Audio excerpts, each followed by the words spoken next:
Hello guys, இந்த வீடியோவில் நம்ம எதை பற்றி பார்க்க போகிறோம்னு பார்த்தீங்கன்னா, இப்போது அமேசானில் பார்த்தீங்கன்னா இந்த வாரம் கிரேட் இண்டியன் ஃபெஸ்டிவல் பார்த்தீங்கன்னா ஸ்டார்ட் ஆக போகுது. அது நிறைய பேர் மொபைல் ஃபோன்ஸ்லாம் வாங்கலான்னு இருப்பீங்க.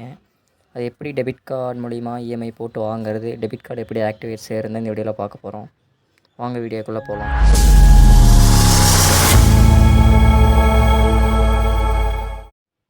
அமேசான் யூஸ் பண்ணுறவங்ககிட்ட பார்த்தீங்கன்னா அதிக பேர்த்துக்கிட்ட கிரெடிட் கார்டு இருக்காது, எல்லாத்துக்கிட்ட டெபிட் கார்டு தான் இருக்கும். அது டெபிட் கார்டு மூலிமா நம்ம எப்படி இஎம்ஐ போடலான்னு இதில் பார்க்கலாம். ஃபஸ்ட் இந்த மெனு ஆப்ஷனை கிளிக் பண்ணி உள்ளே போய்க்கோங்க. கீழே ஸ்க்ரோல் பண்ணிட்டே வந்தீங்கன்னா உங்களுக்கு கீழே பார்த்தீங்கன்னா அமேசான் பேங்கிற ஆப்ஷன் கீழே பார்த்தீங்கன்னா அமேசான் பே லேட்டர் இருக்கும். அந்த ஆப்ஷனை கிளிக் பண்ணிக்கோங்க.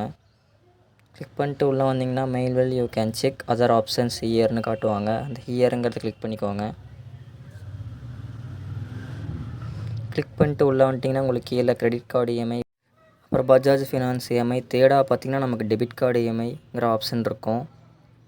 அந்த ஆப்ஷனை பார்த்தீங்கன்னா நீங்கள் கிளிக் பண்ணிக்கோங்க.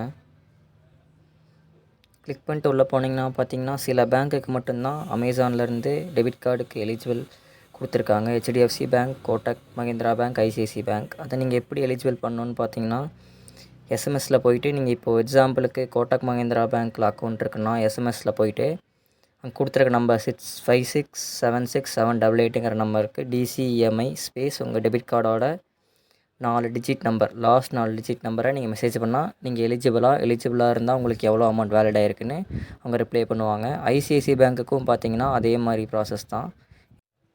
ஹெச்டிஎஃப்சிக்கு பார்த்தீங்கன்னா கொடுத்துருக்க நம்பர் 56767112ங்கிற நம்பர்லேருந்து மை ஹெச்டிஎஃப்சி பேங்க் நீங்கள் மெசேஜ் பண்ணணும். நீங்கள் ஏடிஎம் கார்டு பார்த்தீங்கன்னா எந்த நம்பர் ரிஜிஸ்டர் ஆகிருக்கோ அந்த நம்பர்லேருந்து மெசேஜ் அனுப்புனீங்கன்னா நீங்கள் வேலிடாக இல்லையானா அவங்க ரிப்ளை பண்ணுவாங்க.